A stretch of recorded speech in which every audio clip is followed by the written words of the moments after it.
नमस्कार, आप देख रहे हैं खबरीलाल टीवी और मैं हूं जतिन सोबती। हम सभी ये जानते हैं कि बीते दिन बांग्लादेश में स्टूडेंट प्रोटेस्ट एक नए मोड़ पर पहुंच चुका है। शेख हसीना जो वहां की प्राइम मिनिस्टर थी, उन्होंने भी रिजाइन कर दिया है।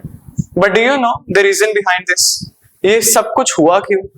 तो आज हम आपको सरल भाषा में ये पूरा प्रोटेस्ट एक्सप्लेन करेंगे कि ये क्यों हुआ, कैसे इसकी शुरुआत हुई और ये अब कहां तक पहुंच चुका है। तो चलिए जानते हैं। आज हम बात करेंगे एक गंभीर और महत्वपूर्ण विषय पर, बांग्लादेश के छात्र आंदोलन और प्रधानमंत्री शेख हसीना के इस्तीफे की कहानी पर।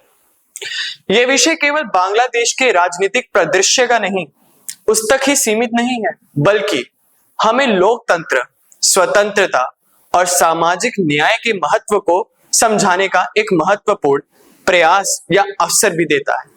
Background of the student protest. Bangladesh में छात्र आंदोलन ने हाल के वर्षों में काफी जोर पकड़ा है। यह आंदोलन शुरू हुआ था 2018 में, जब छात्र ने यातायात नियमों के उल्लंघन के खिलाफ और सड़क सुरक्षा के लिए सुधार की मांग की थी। उस समय एक छात्र की सड़क हादसे में मौत हो गई थी और इसने छात्र के बीच गहरा आक्रोश पैदा कर दिया था। हम सभी जानते हैं फिर क्या हुआ था। फिर इस ऐतिहासिक आंदोलन की शुरुआत हुई थी। छात्र ने सरकार के खिलाफ सड़क सुरक्षा नियमों के सख्ती को लागू करने की मांग की थी। इस आंदोलन ने बांग्लादेश की सड़कों पर लाखों छात्रों को लाया, जिन्होंने शांतिपूर्ण प्रदर्शन किया और अपनी मांगों को सरकार के सामने भी रखा। Reason behind Sheikh Hasina's resignation. अब सवाल ये उठता है कि शेख हसीना ने इस्तीफा क्यों दिया? प्रधानमंत्री शेख हसीना, जो लंबे समय से सत्ता में है, ने इस्तीफा देने का निर्णय लिया जब आंदोलन ने एक नया मोड़ लिया। आंदोलनकारी छात्रों ने आरोप लगाया कि सरकार ने उनकी मांगों पर ध्यान नहीं दिया और प्रदर्शन के दौरान उन पर हिंसा का आरोप लगाया गया। शेख हसीना का इस्तीफा एक बड़ा राजनीतिक कदम था, जिसका उद्देश्य आंदोलनकारियों के आक्रोश को कम करना और देश में शांति बहाल करना था। उनके इस्तीफे के पीछे कई कारण थे। जन समर्थन की कमी। छात्रों के आंदोलन ने व्यापक जन समर्थन प्राप्त किया और सरकार की नीतियों पर जनता की असंतोष और बढ़ गया था। राजनीतिक दबाव। विपक्षी दलों और अंतरराष्ट्रीय समुदाय का दबाव भी बढ़ गया था, जिसने सरकार को कमजोर किया और उनके ऊपर एक दबाव बनाया रिजाइन करने का। तीसरा बड़ा कारण था आंदोलन की बढ़ती तीव्रता। जब आंदोलन ने हिंसात्मक मोड़ लिया और छात्रों के बड़े पैमाने पर प्रदर्शन किया, तो यह स्पष्ट हो गया कि समस्या का समाधान केवल इस्तीफा देकर ही निकाला जा सकता है। Implication of the resignation. ये एक बहुत बड़ा पॉइंट है इस पूरे प्रोटेस्ट में, जिसमें शेख हसीना के इस्तीफे ने बांग्लादेश की राजनीति में एक नया अध्याय शुरू किया। यह बदलाव न केवल सरकार की नीतियों पर प्रभाव डालेगा, बल्कि यह पूरे समाज के लिए एक चेतावनी भी है कि लोकतंत्र में लोगों की आवाज को नजरअंदाज नहीं किया जा सकता। और ये बात इस बात का साक्षी बनेगी कि जब जब लोगों की बात को अनसुना किया गया है, तब तब देश में हिंसा हुई है।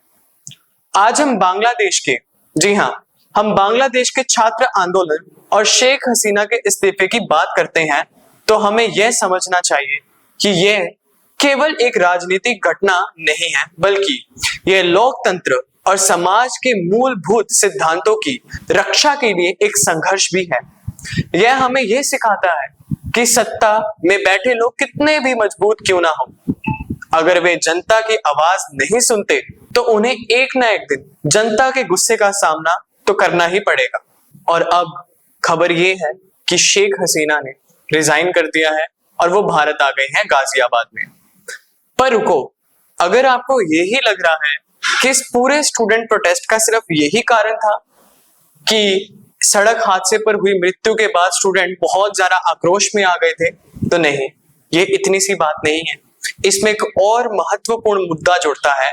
One of the most essential point in the student protest जो बांग्लादेश में हो रहा है, वो है फ्रीडम फाइटर्स फैमिली कोटा। जी हाँ, स्वतंत्रता सेनानी कोटा का एक बहुत बड़ा पॉइंट भी इसमें जुड़ता है, जो हम अब आपको बताएंगे। स्वतंत्रता सेनानी कोटा का विवाद, आपने बिल्कुल सही सुना।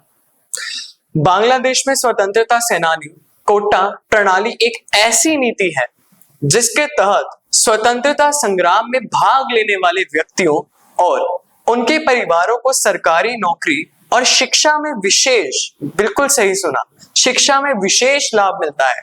हालांकि इस कोटा प्रणाली को लेकर कई वर्षों से विरोध और असंतोष जारी है। छात्रों का कहना है कि इस कोटा के कारण योग्य छात्रों को अवसर नहीं मिल पा रहा है और यह प्रणाली समानता की भावना को कमजोर कर रही है। अब इसके ऊपर छात्रों का आक्रोश जो है, इसके बारे में भी हम आपको बताते हैं। हाल ही में इस मुद्दे पर बांग्लादेश के युवाओं का आक्रोश बढ़ गया। उन्होंने सरकारी नीतियों के खिलाफ और विशेषकर स्वतंत्रता सेनानी कोटा के खिलाफ विरोध प्रदर्शन किया। छात्रों ने मांग की कि इस कोटा प्रणाली की समीक्षा की जाए और इसे पूरी तरह से समाप्त किया जाए या उचित बदलाव किए जाए ताकि सभी छात्रों को समान अवसर मिल सके। परंतु जैसा कि हम सभी जानते हैं कि शेख हसीना की सरकार ने इसे पूरी तरह नजरअंदाज किया। शेख हसीना सरकार की इस अनदेखी ने छात्रों को और भी क्रोधित कर दिया, उन्हें और भी भड़का दिया। छात्रों की इन मांगों के बावजूद शेख हसीना की सरकार ने इस मुद्दे पर पर्याप्त ध्यान नहीं दिया। सरकार की नीतियों में सुधार करने की बजाय उन्होंने छात्रों के प्रदर्शन को नजरअंदाज किया और कई बार हिंसक दमन का सहारा लिया, जिसमें कईयों की मौत भी हो गई। यह स्थिति छात्रों के गुस्से को और बढ़ा रही है और उनके लोकतांत्रिक अधिकारों की अनदेखी को उजागर कर रही है। आपको एक और बात बता दें कि अब जब शेख हसीना अपने देश को छोड़कर भारत आ चुकी हैं, तब उनके घर पर जो उन्हें प्राइम मिनिस्टर होने के बाद मिला था, वहां पर अब स्टूडेंट्स ने अपना कब्जा कर लिया है, जो उनकी शक्ति को और उनके आक्रोश को दर्शाता है। अब इस पूरे मुद्दे पर हमें निष्कर्ष क्या मिलता है, इस पर बात करते हैं। इस आंदोलन में यह स्पष्ट कर दिया है कि युवाओं की आवाज को नजरअंदाज करना सरकार के लिए खतरे की घंटी हो सकता है। बांग्लादेश के छात्रों की आवाज लोकतंत्र और समानता के प्रति उनकी प्रतिबद्धता का प्रतीक है। सरकार को चाहिए कि ये छात्रों की मांगों को गंभीरता से सुने और सुधारात्मक कदम भी उठाए और समानता स्थापित की जा सके। इस पूरे मुद्दे पे हमें एक बात तो जरूर समझ आ गई कि हमें कभी भी अपने अंदर की शक्ति को कमजोर नहीं समझना चाहिए। अगर हमें लग रहा है कि हमारे साथ अन्याय हो रहा है, तो हमें एकजुट होकर उसका सामना करना चाहिए, जो हमें इस वक्त बांग्लादेश के युवाओं ने सिखा दिया है। हम आपको ये बात जरूर कहेंगे कि जब जब देश में युवाओं की मांगों को पूरा नहीं किया जा सकेगा, जब जब जनता सरकार से असंतुष्ट रहेगी, तब तब ऐसे आंदोलन होंगे और ये जंग भी छिड़ेगी। बाकी अब आगे क्या होता है ये देखना तो बाकी है, परंतु अब की खबर यही है कि शेख हसीना के जाने के बाद आर्मी ही अब देश का निर्देशन कर रही है। बाकी और खबरों के लिए बने रहिए खबरीलाल टीवी के साथ। धन्यवाद।